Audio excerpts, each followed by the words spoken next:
Are you curious why oneness is not mastery? Then stay tuned. Hello, and welcome to the Planetary Light Grid Network. This is Edlin's Ascension Show. I'm your host, Edlin. We invite you to stick around. And if you like the video, please give it a thumbs up, subscribe, and share it with your friends. Today, I'm sharing a very special interview with Peter Mount Shasta. I wanted to ask you about your I am presence teachings but I thought that I should touch on oneness first because you have a lot of work around oneness as well. Yeah, well, back in the 60s, everyone was saying we're all one, Mm-hmm. and that was a big excuse for whatever people wanted to do, you know what I mean? Like free love and whatever, but the oneness, the concept touches on the basic truth, that we all came from the same source, and that source is still within us, So you can go into that consciousness of the one, and then you really see everyone as a part of yourself, and you would only treat others the way you would want to be treated, In fact, that's what Jesus said, see others as yourself, do unto others as you would have them do unto you. And because the others are actually a part of yourself, So you can go into that oneness, and then you really lose consciousness of yourself as an individual being. And that's what the Advaita people are talking about from India, And,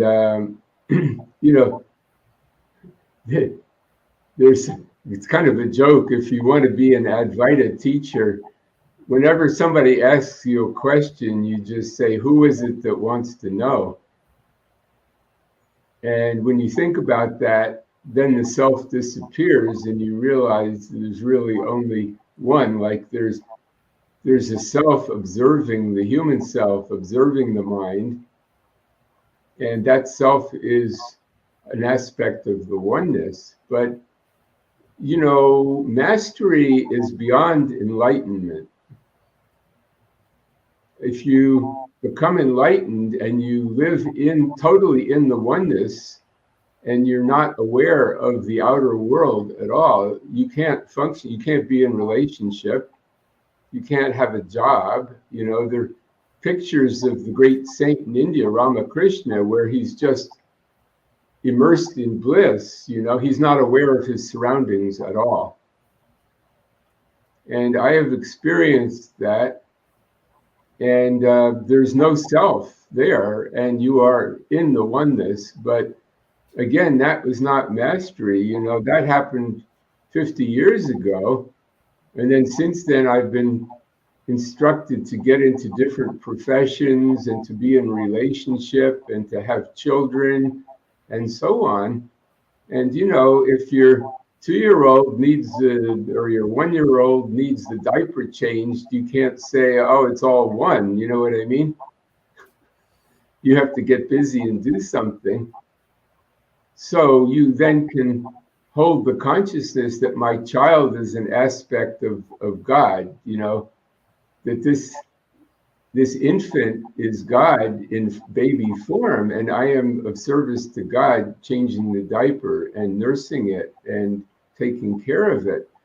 And that's a very, very high practice. That's what Tantra is, where you use ordinary everyday experience as a celebration of the presence of God everywhere and everything, So you're aware of the oneness and the duality simultaneously, which is where mastery is. If you want to go out, if you're here to help other people, like people call on the Ascended Masters, well, if the Ascended Masters said, I'm sorry, I've never been a parent or I've never been in a relationship, I can't help you with that, they wouldn't be much of a master. That's how you have to understand the human condition. Yeah. That makes me think of heaven on earth. Yeah, exactly. We were in the oneness before this whole cycle. In India, they have these great cycles, like they're 50 million years, something like that. And that would be called one day of God, one day in the life of God. Then God would sleep for 50 million years, which it's not actually sleep. It's just being in the oneness and bliss, But then after a while, God gets tired of just uninterrupted bliss and says, I think I'll create an alternate reality and see what that's like, But then, God comes forth out of that and creates duality. So it's what they call the Leela. It's the dance, the dance of God. So we are all God beings. We chose to have this experience. It's a great privilege. And, there are beings from all over the universe watching us saying, wow, what brave people to be on Earth at this time to have this experience. Yes, it's a wonderful, exciting time. Exactly. And so there's no better time to experience the I am presence, Yes. So, the I am presence, it's just a term. In India, they might call it the Atman. Oh. It's funny, Atman, it could be Atwoman too, you know what I mean? But the Atman is really the individualized presence of God. In Tibetan Buddhism, it's called the Dharmakaya. Kaya means body, and Dharma is the body of truth. So a lot of Buddhists will not accept that there's a permanent self, but that's because maybe they haven't experienced it. They do pray to Buddha, so then even though Buddha is fully enlightened, there obviously must be somebody that's still surviving, or Padmasambhava. They pray to these enlightened beings. So the I am presence is your permanent eternal self. And that's the source of your being. You could not take a breath and your heart would not beat without God. And that's not some God on a cloud somewhere, with a long gray beard, Your I am presence, which is a ball of light. It's like a sun, which is above you about 50 feet in the air. Now, it could, if you're doing healing on someone or you're invoking healing, that can come closer. Like you say, you feel warm, when you say you start to meditate, you may feel that warmth come through you. And I have experienced the I am presence. It woke me up one night a long time ago, and I thought I was going to spontaneously combust. I thought there were people whose bodies dissolved. Like I thought I was going to attain the rainbow body or the ascension at that point, because my gut body became so hot that it felt like it was really going to combust, And I said to the I am presence, I said, why are you doing this? And the voice came back and said, I want you to know that I have infinite power and I am with you all the time. And that is the power of your I am presence. There's stories of some young guy, working on his car, under his car, and the jack fell out. He got pinned under his car. And the grandmother, 80-year-old woman, came and lifted the car off of him so he could get out. Where did she get that strength? That was from the I am presence. Or if your child is sick and you call for healing and the child is healed, that's coming from your I am presence. Actually, everything, all your energy basically is coming from the I am presence. Plus, there's also energy in the atmosphere, the prana, and so on, and there's some prana in the food. But the presence, the energy that really keeps the heart beating comes from the I am presence. Every second or so, it's sending a pulse of light down into your heart, telling your heart to beat. you know. So God is not far away somewhere. You're connected to God, and you know, God hears your every thought and observes every feeling, you know, at every moment. So God has very good hearing.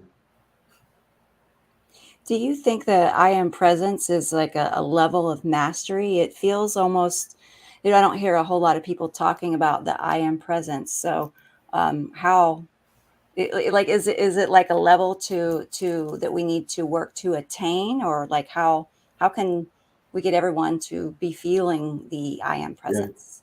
Well, that's where meditation comes in, where you sit still and you may not observe it as a ball of light, you know, you'll just feel the warmth or even the love in the center of your chest, you know. When you feel love, that's the I am presence, or that's God, you know.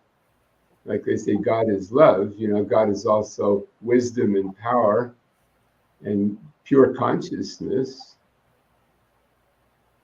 Um, but when you feel that energy coming through you, that's coming from the I am presence. And of course, you feel the energy coming from other people also. But that's why it's important to develop a meditation practice where you become more and more in touch with that light and you invoke it. Saint Germain gives a meditation in the first chapter of Unveiled Mysteries where he says, meditate on that inner sun and expand it through your whole body and then even out through your body into your environment, into the whole earth. You know, imagine your body as a crystal and it becomes filled with that light. And the more you do that, the stronger that light becomes, you know. And then you have access to that. And eventually you can go up through the top of your head. And what the ascension is when the human self and your soul actually merge with the I am presence. You know, that's why the Tibetans call it the rainbow body, because that body is a ball of light surrounded by rainbow colors, you know. And there's stories in Tibet of people having witnessed that. In fact, I had a Chinese teacher, Master Yu, and he was there when his master ascended. And he said there were 7 waves of different colored light that went out. And then all that was left on the ground was the hair and fingernails of his teacher. Oh, wow. Which is like Obi-Wan Kenobi, you know, in Star Wars. So you know, there are yogis in Tibet, then that's the goal of their life. They may sit in the cave for 20 years, or they may sit in the monastery working on attaining that. That can be attained after death, after you leave the physical body, if you've achieved what you came here to achieve and you've dissolved all, you know, like karma and negative thoughts and, you know, fulfilled your life's purpose. Then when you leave the physical body, you can merge with the I am presence. And then you are basically then an ascended master also. So that's kind of our destiny. Right. So my love to everybody. Thank you. Much love, Peter.